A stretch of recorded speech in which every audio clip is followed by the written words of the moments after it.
そう降ったりやんだり、してますけどね、もう始めることにします。株のパンク処理ね。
わバルブがちぎれてる。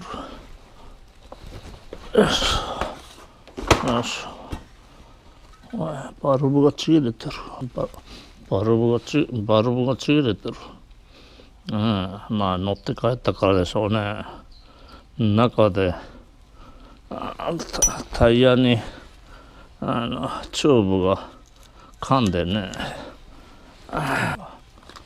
わあ錆びてるね。ちょっとこのままじゃダメだね。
よし。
さあ、カブのね、タイヤ交換作業終わりました。はい。ということでね、以上でございます。